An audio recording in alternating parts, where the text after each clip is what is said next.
Praise lord. నా పేరు MS రాణి. EHM పరిచర్య ద్వారా దేవుడు మా కుటుంబాన్ని ఎంతో బహుబలంగా వాడుకుంటున్నారు. ఈరోజు మన మధ్యకి వేణుగారు వచ్చారు. వేణుగారు తన యొక్క జీవితంలో దేవుణ్ణి ఎలా తెలుసుకున్నారో సజీవ సాక్ష్యం ద్వారా ఈరోజు మనం విందాం. ప్రైజ్ లార్డ్ అండి.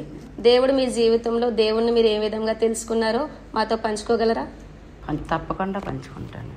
ప్రైజ్ లార్డ్ అండి. నా పేరు వేణు. నేను యేసు ప్రభువుని ఎలా తెలుసుకున్నానో మరి సాక్ష్యం రూపంగా చెప్పడానికి ఇష్టపడుతున్నాను.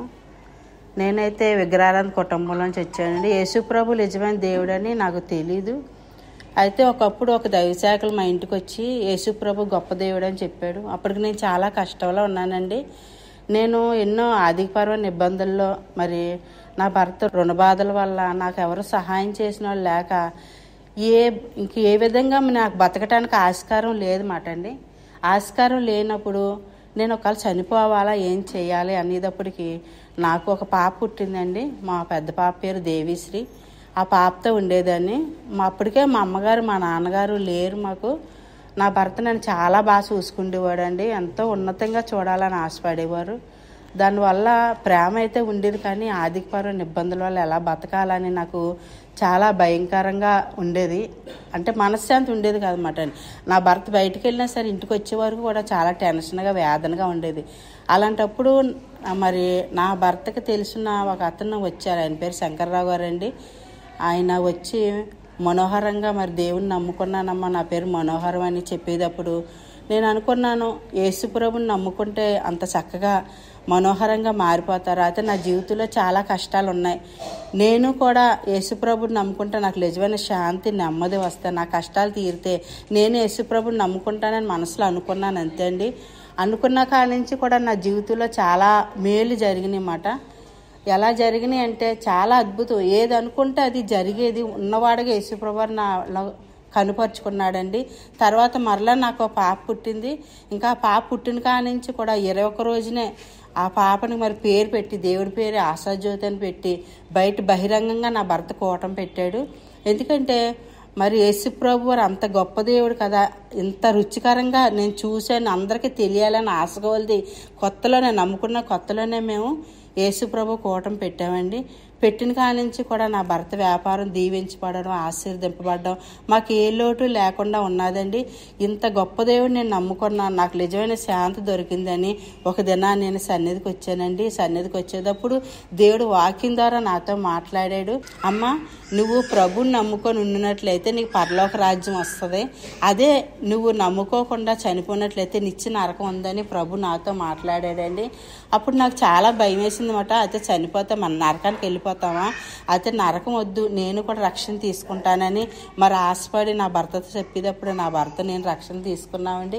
ఎప్పుడైతే రక్షణ తీసుకున్నా నాకు నిజమైన శాంతి వచ్చింది. అప్పుడు బట్టి కూడా ఈ లోకం వైపు నాకు చూడబుద్దేసేది కాదు. ఏ విధంగా కూడా నాకు ఏదైనా సరే నాకు సన్నిధే కావాలని యేసు ప్రభు సన్నిధికి వచ్చేదాన్ని అండి. అప్పుడు నా బిడ్డ అయితే మరి 21 రోజు బిడ్డ, చిన్న బిడ్డ. అలాగే నా పెద్ద కుమార్తె అయితే 5వ సంవత్సరం అండి. వీళ్ళిద్దరిని తీసుకొని నేను ఎప్పుడు ప్రతి వారం సన్నిధికి వచ్చేదాన్ని అండి. ఎందుకంటే సన్నిధికి వస్తే నేను చెప్పాను కదా, మరి మా అమ్మ మా నాన్నగారు లేరని.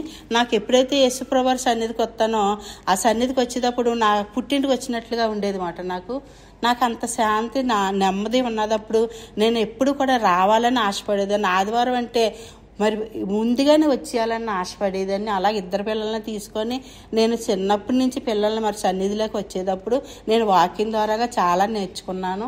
ఎందుకంటే చాలామంది జీవితంలో ఎలా సంసారాలు చేయాలా, లేకపోతే ఎలా కుటుంబాలు నడుపుకోవాలో తెలియక చాలామంది వ్యసనాలకు గట్ట పాడైపోతూ ఉంటారు. అలాంటప్పుడు నాకు ఉన్న బాధలు బట్టి, నాకున్న దుఃఖాన్ని బట్టి నా బిడ్డలు నేను ఎలా పెంచుకోవాలా, నాకున్న ఆర్థికపరమైన ఇబ్బందులు బట్టి నేను ఎలాగ పెంచుకోవాలని ఆలోచించేటప్పుడు దేవుడు వాక్యం ద్వారా కూడా చక్కగా మాట్లాడుతూ ఉండేవాడు. అయితే ఇదే మనకు సరైన మార్గం అని నేను ప్రభువునే పట్టుకుంటూ దేవుడి సన్నిధికే వచ్చి మరి ఎంతగానో బిడ్డలను ఇద్దరినీ కూడా నేను అలాగా స్కూల్కి పంపించుకుంటేదాన్ని అండి. స్కూల్లో వేయటానికి మరి చదువుకోవటానికి పాస్టమ్ గారు కూడా మరి ఏ స్కూల్లో వేయాలి అన్నీ కూడా నాకు పాస్టమ్ గారు కూడా నాకు సహాయం చేసేవారండి. అప్పుడు మా చిన్న పాపను కార్మెంట్లో వేయటానికి, అలాగా మా పెద్ద పాపను కూడా కార్మెంట్లో వేయటానికి ఇద్దరిని కూడా కార్మెంట్లో చదివించుకున్నాం. ఎందుకంటే దేవుడిచ్చిన జ్ఞానం జ్ఞానాన్ని బట్టండి. అలా తర్వాత నా భర్త వ్యాపారం చేస్తూ తర్వాత మాకు ఏమి ఇబ్బందులు లేకుండా దేవుళ్ళో ఎదుగుతున్నప్పుడు కూడా ఎన్నో కష్టాలు, ఎన్నో రుణాలు, ఆర్థిక పరంగా చాలా బాధలు పడుతూ ఉన్నప్పుడు కూడా మాకైతే ఏ లోటు లేకుండా మరి పిల్లల్ని చక్కగా పెంచుకుంటాకు. మరి పెద్ద పాప అయితే డిగ్రీ చేసిందండి, మరి చిన్న పాప అయితే మరి బీటెక్ చదివింది. ఎందుకంటే మామూలుగా మేము లోకల్లో ఉంటే మేము అలా కూడా చదివించలేదు. ఎందుకంటే మరి నా భర్త చదువుకోలేదు, నేను చదువుకోలేదు, మాకు చదువుల గురించి తెలియదు. కానీ దేవుడి దగ్గరికి వచ్చేటప్పటికి ఎంతో జ్ఞానాన్ని ఇస్తాడనమాట. బిడ్డలను మంచి ప్రయోజకులుగా చేశాడు. ఇప్పుడైతే నా పెద్ద పాపకి మంచి ఇంజనీర్ అల్లుడు వచ్చాడండి. ఎందుకంటే మరి మేమైతే దాసి కట్నాలు చేయలేదు, దేవుడి సన్నిధిలో ఉన్నాం కాబట్టి. మా పెద్ద పాప సండే స్కూల్ నడిపేది, దాన్ని బట్టి మరి చర్చిలో మరి ఒక కిరణ్ అనేసి, మరి బాబు, మరి వాళ్ళ అమ్మగారు రెబ్బకా గారు అనేసి, వాళ్ళ నాన్నగారు విజయ్ కుమార్ గారు అని వాళ్ళందరూ ఇష్టపడి మరి పాపను చేసుకున్నారండి. మాకైతే మరి నా భర్త నేనైతే ఏమి దాయలేదు, కానీ వాళ్ళు ఇష్టపూర్వకంగా చేసుకోవడాన్ని బట్టి మరి ఇంజనీర్కి భార్యగా మా పెద్ద కుమార్తె వెళ్ళిందండి. అలాగే మరి చిన్న కుమార్తె కూడా వివాహం చేయాలనుకున్నప్పుడు దేవుడు ఎంతో సహాయం చేశాడు. ఎంతంటే మరలా అమ్మాయికి కూడా మంచి సంబంధం వచ్చి, మరి అమ్మాయి అయితే బీటెక్ చేసింది, మరి అమ్మాయికి కూడా మరి సంబంధం వచ్చి మరి వివాహం జరిగి చాలా చక్కగా వాళ్ళకి సంవత్సరాలు రెండు కూడా ఎంతో ఉన్నాయంటే దేవుడు కృప మాట అండి. ఇప్పుడైతే నేను దేవుళ్ళలో ఎలాగున్నానంటే దేవుడే నన్ను పోషిస్తున్నాడు. నా జీవితంలో చాలా కష్టాలండి. అసలు నేను ప్రభువును నమ్ముకున్న విధానం చూసినట్లయితే ఒకప్పుడు యేసుప్రభువే దేవుడని అసలు నాకు తెలియలేనప్పుడు ఒక పాస్టర్ గారు వచ్చి చెప్తే నా భర్తను నమ్ముకుంటే నా భర్తను బట్టి నేను నమ్ముకున్నానండి. తర్వాత నా భర్త ద్వారాగా నేను నమ్ముకున్నానండి. ఎందుకంటే నా భర్తకి చాలా మరి ఎంజాయ్ అంటే ఏదన్నా సరే పేకాట ఆడాలన్నా, మందు తాగాలన్నా, లేకపోతే వ్యభిచారం చేయాలన్నా అటువంటివి ఎక్కువగా ఖర్చు చేసేసేవారు అన్నమాట అండి. వ్యాపారాలు చేసేవారు కానీ అటువంటివన్నీ ఖర్చు చేసేసేవారు. దానివల్ల మాకు ఆర్థిక పరంగా ఇబ్బందులు ఎక్కువగా ఉండేవన్నమాట. కానీ మనిషి సొత్త నన్ను చాలా బాగా చూసుకునేవారండి. నా పిల్లలు కానీ నాకు కానీ లోటు ఉండేది కాదు. కానీ ఎందుకో తెలియని నాలో వేదన, బాధ ఎలా గడుపుతుందన్న ఏదో భయం వేసేది. ఎందుకంటే మాకంటూ వెనకాతల ఆస్తులు కానీ పెద్దవాళ్ళు కానీ సహకరించేవారు కానీ లేరు. ఇతని చూత డబ్బు చూత ఖర్చు పెట్టేస్తూ ఉంటారు, లేదంటే ఏదైనా రుణాలు చేసేస్తూ ఉంటారు. దానివల్ల ఏమైపోతామని భయం, ఆందోళన ఉండదు. అందుకని ఎప్పుడు కూడా నేను సన్నిధికి వస్తే నాకు నెమ్మది వస్తుంది, శాంతి వస్తుందని నాలో వాక్యం ద్వారాగా కూడా వాదార్పు వచ్చేది అన్నమాట. ఏదో పుట్టింటికి వచ్చినట్లుగా నాకు వాదార్పు వచ్చేది. అప్పుడు నేను అనుకున్నాను, అయ్యో ప్రజల సొత్త బయట చాలామంది ఉన్నారు, ఎంతో అశాంతితో వాళ్ళ కుటుంబాలు పాడైపోతున్నాయి. కొంతమంది అయితే తాగుబోతులు ఉంటారు, కొంతమంది అయితే ఎంతో జోజగాళ్ళు పాడు చేస్తూ ఉంటారు. వాళ్ళ భార్యలు స్థిరాలు లేక, బిడ్డలు చదువుకోలేక ఎంతో బాధపడుతూ ఉంటారు. కానీ దేవుడిని నమ్ముకోబట్టే కదా, దేవుడి సన్నిధికి రాబట్టే కదా నాకు ఇలాగ అంత జ్ఞానం దేవుడిచ్చి బిడ్డలను మరి చదివించుకోవటానికి, బిడ్డలకి వివాహాలు చేసుకోవటానికి నాకు ఇంత దేవుడిచ్చిన జ్ఞానమే కదా ఇదంతా దేవుడిచ్చిన ఆస్తే కదా. మేమైతే ఏమీ మరి దాచుకోలేదు. కానీ దేవుడు ఇంత చక్కగా మా కుటుంబాన్ని తీర్చిదిద్దాడంటే అది కేవలం దేవుడి కృప. నేను అనుకుంటున్నాను ఇలాగ సాక్ష్యం చెప్తే మరి నాకులాగే జీవితాల్లో ఎన్నో విధాలుగా నలిగిపోయిన ఆడవాళ్ళు ఉంటారు కదా, వాళ్ళు కూడా నమ్ముకుంటే యేసుప్రభు గొప్ప నెమ్మది ఇస్తాడో, అంతేకాదు శాంతిని ఇస్తాడో. రేపు పొద్దున్న మన పరలోక రాజ్యం వెళ్తామండి. ఇది సత్యం అన్నమాట. ఎందుకంటే ఆయన మన కొరకు ప్రాణం పెట్టాడు. ఎవరైతే యేసుప్రభుని నమ్ముకుంటారో వాళ్ళు మనం చనిపోయాక నిత్యజీవం ఇస్తాడని పరిశుద్ధమైన గ్రంథంలో ఉందండి. ఇవన్నీ కూడా దేవుడు మరి నాకు పరిశుద్ధమైన గ్రంథంలో బైబిల్ చదవడం, వాక్యాలు నేర్చుకోవడం ఇవన్నీ నాకు చూపించబట్టే నేను పరలోక రాజ్యం వెళ్ళాలి, దేవుని నమ్ముకున్న నేను, నాతో పాటు నా కుటుంబం రావాలనేసి మరి నా బిడ్డల్ని రక్షణలో నడిపించాను. నా బిడ్డలకు పరిశుద్ధ వివాహం జరిగింది. అంతేకాదు తర్వాత మరి మా అత్తగారి కుటుంబం, మా అమ్మగారి కుటుంబాలు అందరూ కూడా ప్రభువులోకి వచ్చారు. ఎందుకంటే ఆయనే సత్యం, జీవం, మార్గం అండి. ఆయన తప్ప వేరొక మార్గం లేదు. అయితే తెలియక మరి మా పుట్టింటోళ్ళు అయితే మా అత్తింటాడు ఒకప్పుడు చాలా విగ్రహారాధకులు. అటువంటి విగ్రహారాధకులైన దేవుడు మమ్మల్ని పట్టుకున్నారు నా భర్త ద్వారాగానే.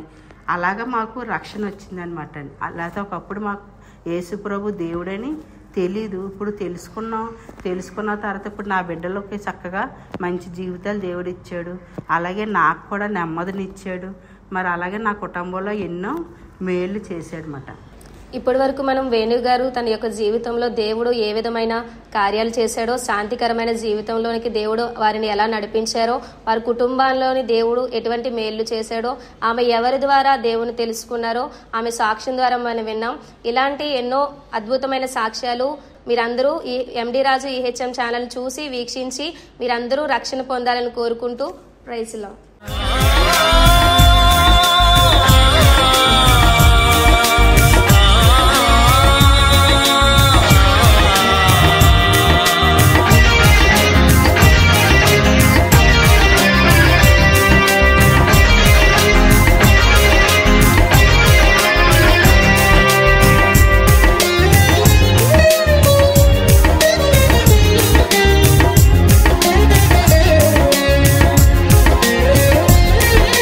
కలుషాన్ని కడిగిన కరుణామయుడా, కన్నీటి గాథను మలచావా ప్రభువా.